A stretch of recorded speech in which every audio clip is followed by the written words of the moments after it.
اردو کہانی نورپور کی دھوبن۔ بشیرن نورپور کی دھوبن کے نام سے مشہور تھی۔ یہ عورت نہایت ہی ایماندار اور اپنے کام سے کام رکھنے والی عورت تھی۔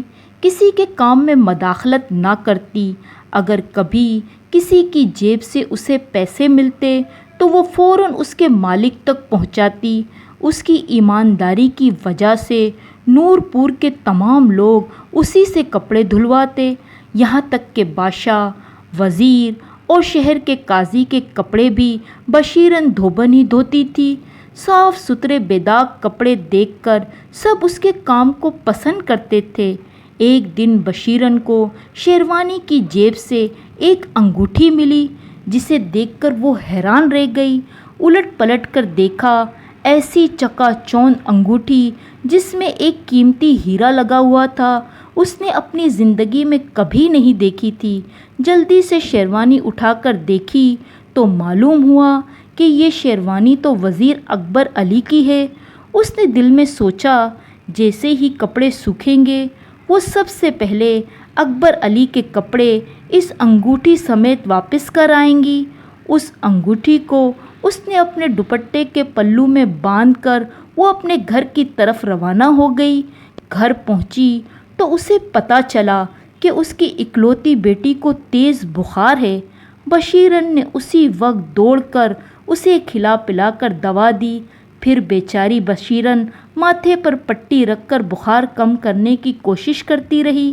آخر تھکن سے چور ہو کر بیٹی کے سرانے ہی سو گئی۔ جب آنکھ کھلی تو دیکھا کہ آدھی رات ہو چکی ہے۔ بیٹی کی فکر میں اس انگوٹھی کی جانب اس کا ذہن ہٹ گیا اور وہ انگوٹھی کو بھول گئی۔ ادھر محل میں ہر شخص فکر مند تھا، کیونکہ بادشاہ سلامت کی قیمتی انگوٹھی جو غائب تھی، وہ انگوٹھی بادشاہ سلامت کے والد کی واحد نشانی تھی۔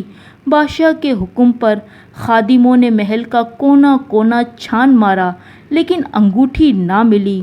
وزیر اکبر علی بھی دوسرے خادموں کی طرح چہرے پر فکر مندی سجائے انگوٹھی کی تلاش میں مصروف تھا۔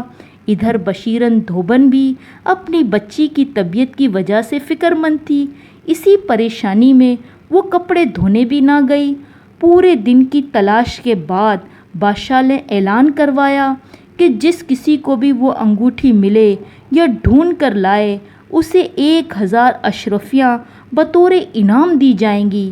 یہ اعلان سنتے ہی نورپور کا ہر شخص انگوٹھی ڈھونڈنے کی کوشش کرنے لگا۔ اکبر علی بھاگتا ہوا گھر گیا اور بیگم سے کہا، لاؤ بیگم، میری وہ شیروانی دو جو 2 دن پہلے دربار میں پہن کر میں گیا تھا۔ وزیر علی کسی خیال سے خوش ہوتا ہوا بولا۔ بیگم نے کہا، وہ شیروانی تو میں نے دھونے کے لیے بشیرن دھوبن کو دے دی۔ اکبر علی یہ سن کر پریشان ہو گیا۔ اسے معلوم نہ تھا کہ اس کی سب تدبیریں الٹی ہو جائیں گی۔ رات بھر اکبر علی منصوبے بناتا رہا۔ آخر ایک منصوبہ اسے بہتر لگا اور سوچا کہ وہ یقیناً بچ جائے گا۔ یہ سوچ کر وہ اطمینان سے سو گیا۔ اگلی صبح دھوبن بیٹی کا بخار نہ اترنے پر طبیب کے پاس گئی تو چند عورتیں بادشاہ کی انگوٹھی گم ہونے کا ذکر کر رہی تھی۔ تب جا کر دھوبن کو وہ انگوٹھی یاد آئی اور سوچا کہ وہ انگوٹھی تو وزیر اکبر علی کی شیروانی سے ملی ہے۔ وہ دھوبن سارا ماجرا سمجھ گئی اور فوراً بادشاہ کے دربار میں پہنچی۔ داروغہ کو پیغام دیا کہ بادشاہ سے کہو کہ انگوٹھی کے سلسلے میں ایک دھوبن آپ سے ملنا چاہتی ہے۔ جب یہ پیغام دربار میں پہنچا تو وزیر اکبر علی دھوبن کا نام سن کر سٹپٹا گیا۔ دھوبن نے دربار میں پہنچ کر بادشاہ سے کہا کہ بادشاہ سلامت، میں آپ سے نہیں، وزیر اکبر علی سے ملنے آئی ہوں، اس کی یہ امانت لوٹانی ہے۔ اکبر علی کے تو پسینے چھوٹ گئے، ہڑبڑا کر کہنے لگا، یہ میری نہیں، بادشاہ سلامت کی انگوٹھی ہے۔ دھوبن نے کہا، یہ انگوٹھی مجھے وزیر اکبر علی کی شیروانی سے ملی۔ بادشاہ غصے سے اکبر علی کی طرف دیکھنے لگا۔ وزیر نے مکاری کرتے ہوئے انگوٹھی کا الزام دھوبن پر لگا دیا۔ دھوبن نے کہا، حضور، میرا دربار میں آنا جانا ہی کہاں ہے جو میں یہ انگوٹھی چراؤں؟ وزیر نے کہا، اگر تم نے یہ انگوٹھی نہیں چرائی تو 2 دن پہلے کیوں نہ دی؟ انعام کا اعلان سنتے ہی انگوٹھی پیش کر دی۔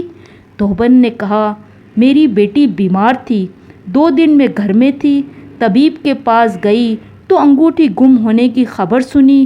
بادشاہ نے طبیب کو دربار میں بلایا، اس نے دھوبن کی سچائی کی گواہی دی اور وزیر اکبر علی کی چوری سب پر عیاں ہو گئی۔ بادشاہ نے کہا، اکبر علی، تمہاری زندگی اس غریب دھوبن سے بہتر تھی، پھر بھی تم نے چوری کی اور رسوائی اور ذلت اپنا مقدر بنایا، جبکہ یہ دھوبن جو کہ مجبور تھی لیکن ایمانداری سے عزت حاصل کی۔ پھر بادشاہ نے 1000 اشرفیوں کے انعام کے ساتھ ساتھ ماہانہ وظیفہ بھی اس دھوبن کے لیے مقرر کر دیا اور اکبر علی کو اس کے عہدے سے برطرف کر کے 10 سال قید بامشقت اسے سزا سنا دی۔ اگر آپ ہمارے چینل پر نئے ہیں تو پلیز لائک اور سبسکرائب لازمی کیجیے گا تاکہ دلچسپ کہانیاں آپ کو بر وقت ملتی رہیں۔ ملتے ہیں ایک نئی کہانی کے ساتھ۔ اللہ حافظ۔